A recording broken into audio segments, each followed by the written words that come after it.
Welcome back. CM ಸಿದ್ದರಾಮಯ್ಯನವರಿಗೆ ಎಡಗಾಲಿನ ಮಂಡಿ ನೋವು ಕಾಣಿಸಿಕೊಂಡಂತ ಹಿನ್ನೆಲೆಯಲ್ಲಿ ಚಿಕಿತ್ಸೆ ಪಡೆಯೋದಕ್ಕೆ ಆಸ್ಪತ್ರೆಗೆ ತೆರಳಿದ್ರು. ಈಗ ಚಿಕಿತ್ಸೆಯನ್ನ ಪಡೆದು ಆಸ್ಪತ್ರೆಯಿಂದ ಹೋಗಿದ್ದಾರೆ ಸಿಎಂ. ಆಗಾಗ ಸಿಎಂ ಸಿದ್ದರಾಮಯ್ಯನವರಿಗೆ ಮಂಡಿ ನೋವು ಕಾಣಿಸಿಕೊಳ್ತಾ ಇರುತ್ತೆ. ಇವತ್ತು ಮಂಡಿ ನೋವು ಕಾಣಿಸಿಕೊಂಡಂತ ಹಿನ್ನೆಲೆಯಲ್ಲಿ ಆಸ್ಪತ್ರೆಗೆ ತೆರಳಿದ್ರು. ಸಿದ್ದರಾಮಯ್ಯನವರು ಮಣಿಪಾಲ ಆಸ್ಪತ್ರೆಯಲ್ಲಿ ಚಿಕಿತ್ಸೆಯನ್ನ ಪಡೆದಿದ್ರು. ಸರ್ಕಾರಿ ನಿವಾಸ ಕಾವೇರಿಗೆ ತೆರಳಿದ್ದಾರೆ ಸಿಎಂ ಸಿದ್ದರಾಮಯ್ಯನವರು. ಯಾವುದೇ ಪ್ರತಿಕ್ರಿಯೆ ಕೊಟ್ಟಿಲ್ಲ. ಸಿಎಂ ಸಿದ್ದರಾಮಯ್ಯನವರ ಎಡಗಾಲಿನ ಮಂಡಿ ನೋವು ಹಿನ್ನೆಲೆಯಲ್ಲಿ ಮಣಿಪಾಲ ಆಸ್ಪತ್ರೆಗೆ ದಾಖಲು ಮಾಡಲಾಗಿತ್ತು. 2 ದಿನ ವಿಶ್ರಾಂತಿಯನ್ನು ಪಡೆದುಕೊಳ್ಳುವಂತೆ ವೈದ್ಯರು ಸಲಹೆಯನ್ನ ಕೊಟ್ಟಿದ್ದಾರೆ. ಈ ಹಿನ್ನೆಲೆಯಲ್ಲಿ ಸಿಎಂ ಸಿದ್ದರಾಮಯ್ಯನವರ ಎಡಗಾಲಿನ ಮಂಡಿ ನೋವು ಚಿಕಿತ್ಸೆಗೆ ಆಸ್ಪತ್ರೆಗೆ ಧಾವಿಸಿತು. ಬನ್ನಿ ಸರ್, ದಿನ ಆಮೇಲೆ ತಳ್ಳ ನೀವು ಬಂದ್ಬಿಡಿ ಸರ್.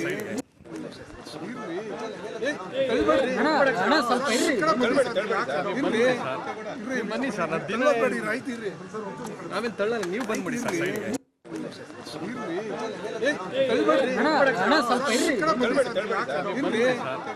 ಬನ್ನಿ ಸರ್, ದಿನ ಆಮೇಲೆ ತಳ್ಳ ನೀವು ಬಂದ್ಬಿಡಿ ಸರ್.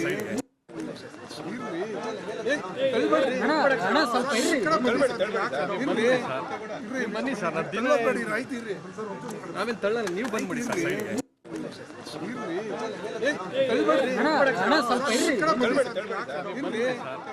ಬನ್ನಿ ಸರ್, ದಿನ ಆಮೇಲೆ ತಳ್ಳ ನೀವು. ಈ ಬಗ್ಗೆ ಮತ್ತಷ್ಟು ಅಪ್ಡೇಟ್ ಕೊಡ್ತಾ ಹೋಗ್ತಾರೆ ನಮ್ಮ ಪ್ರತಿನಿಧಿ ರೇಣುಕಾ ಸಂಪರ್ಕದಲ್ಲಿದ್ದಾರೆ. ರೇಣುಕಾ, ಸಿದ್ದರಾಮಯ್ಯನವರಿಗೆ ಮಂಡಿ ನೋವು ಕಾಣಿಸಿಕೊಂಡಂತ ಹಿನ್ನೆಲೆಯಲ್ಲಿ ಆಸ್ಪತ್ರೆಗೆ ಹೋಗಿ ಚಿಕಿತ್ಸೆಯನ್ನ ಪಡೆದು ವಾಪಸ್ ಆಗಿದ್ದಾರೆ ಅಂತ ತಿಳಿದು ಬಂತು. ಹೇಗಿದೆ ಅವರ ಆರೋಗ್ಯದ ಸ್ಥಿತಿ? ಇದ್ರ ಬಗ್ಗೆ ಮಾಹಿತಿ ಕೊಡೋದಾದ್ರೆ. ರೂಪಾ, ಸಿಎಂ ಸಿದ್ದರಾಮಯ್ಯ ಅವ್ರಿಗೆ ಒಂದು ಬಾರಿ ಮಂಡಿ ಶಸ್ತ್ರಚಿಕಿತ್ಸೆ ಕೂಡ ಆಗಿತ್ತು.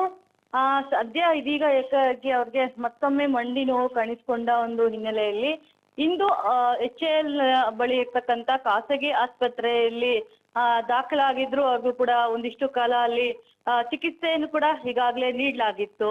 ಅದ್ರ ಜೊತೆಗೇನೆ ಇನ್ನೇನು ಇಂದು ಮಧ್ಯಾಹ್ನ 1 ಗಂಟೆಗೆ ಚನ್ನಪಟ್ಟಣದಲ್ಲೂ ಕೂಡ ಒಂದು ಧನ್ಯವಾದ ಸಮಾವೇಶವನ್ನು ಕೂಡ ಕಾಂಗ್ರೆಸ್ ವತಿಯಿಂದ ಹಮ್ಮಿಕೊಂಡಿದ್ರು. ಈ ಒಂದು ಕಾರ್ಯಕ್ರಮದಲ್ಲಿ ಸಿಎಂ ಸಿದ್ದರಾಮಯ್ಯ ಅವರು ಕೂಡ ಭಾಗಿಯಾಗಬೇಕಿತ್ತು. ಆದ್ರೆ ಅವರ ಒಂದು ಈ ಅನಾರೋಗ್ಯದ ಹಿನ್ನೆಲೆಯಲ್ಲೂ ಕೂಡ ಆ ಒಂದು ಕಾರ್ಯಕ್ರಮವನ್ನು ಕೂಡ ಈಗಾಗಲೇ ರದ್ದು ಮಾಡಿರುವಂತದ್ದು. ಏನು ಈಗಾಗಲೇ ಚಿಕಿತ್ಸೆಯನ್ನು ಪಡೆದು ಸದ್ಯ ಆಸ್ಪತ್ರೆಯಿಂದ ಡಿಸ್ಚಾರ್ಜ್ ಆಗಿರುವಂತದ್ದು. ಸರ್ಕಾರಿ ಕಚೇರಿ ಕಾವೇರಿಗೆ ಈಗಾಗಲೇ ಸಿಎಂ ಅವರು ಕೂಡ ಆಗಮಿಸಿರುವಂತದ್ದು. ಪ್ರಮುಖವಾಗಿ ಈಗಾಗಲೇ ಅವರು 2 ದಿನಗಳ ಕಾಲ ಯಾವುದೇ ಒಂದು ಕಾರ್ಯಕ್ರಮ ಭಾಗಿಯಾಗಬಾರ್ದು, ಜೊತೆಗೆ ಓಡಾಟವನ್ನು ಕೂಡ ಮಾಡಬಾರ್ದು ಅಂತಕ್ಕಂತ ಸೂಚನೆಯನ್ನು ಕೂಡ ಈಗಾಗಲೇ ವೈದ್ಯರು ಕೂಡ ನೀಡಿರುವಂತದ್ದು. 2 ದಿನಗಳ ಕಾಲ ಅವರು ಬೆಡ್ ರೆಸ್ಟ್ ಮಾಡಲೇಬೇಕು, ಎಲ್ಲಾ ಕಾರ್ಯಕ್ರಮಗಳನ್ನು ಕೂಡ ರದ್ದು ಮಾಡಬೇಕು ಅಂತಕ್ಕಂಥ ಸೂಚನೆಯನ್ನು ಕೊಟ್ಟಿದ್ರು.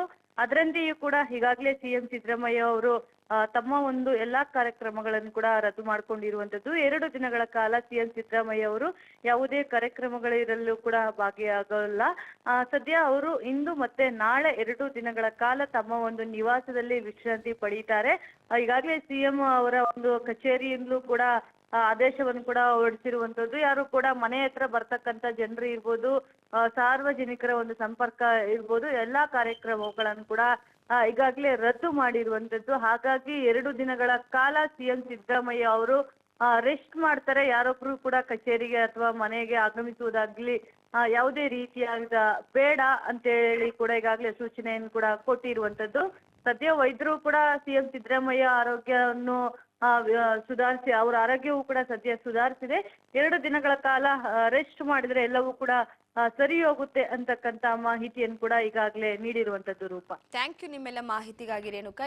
ಪ್ರಮುಖವಾಗಿ ನೋಡಿ, ಒಂದು ಕಡೆ ಈಗಾಗಲೇ ಸದ್ಯದ ಮಟ್ಟಿಗೆ ರಾಜ್ಯದಲ್ಲಿ ಕಾಂಗ್ರೆಸ್ನಿಂದ ಕೆಲವೊಂದಿಷ್ಟು ಅಸಮಾಧಾನ ಪಕ್ಕಕ್ಕಿದ್ರೂ ಕೂಡ ಈಗ ಕಾರ್ಯಕ್ರಮಗಳಿತ್ತು. ಸಿದ್ದರಾಮಯ್ಯನವರ ನೇತೃತ್ವದ ಕಾರ್ಯಕ್ರಮಗಳೆಲ್ಲ ಕೂಡ ಕ್ಯಾನ್ಸಲ್ ಆಗಿದೆ. ಇವತ್ತು ಚನ್ನಪಟ್ಟಣದಲ್ಲೂ ಕೂಡ ಮತದಾರರಿಗೆ ಗೌರವವನ್ನು ಸಲ್ಲಿಸುವಂತ ಹಿನ್ನೆಲೆಯಲ್ಲಿ ಒಂದು ಸಮಾವೇಶವನ್ನು ಕೂಡ ಹಮ್ಮಿಕೊಳ್ಳಲಾಗಿತ್ತು. ಆದರೆ ಸಿದ್ದರಾಮಯ್ಯನವರಿಗೆ ಇದ್ದಕ್ಕಿದ್ದ ಹಾಗೆ ಮಂಡಿ ನೋವು ಕಾಣಿಸಿಕೊಂಡಂತ ಹಿನ್ನೆಲೆಯಲ್ಲಿ ಸಿದ್ದರಾಮಯ್ಯನವರು ಕಾರ್ಯಕ್ರಮಕ್ಕೆ ಹೋಗೋದಕ್ಕಾಗಲ್ಲ.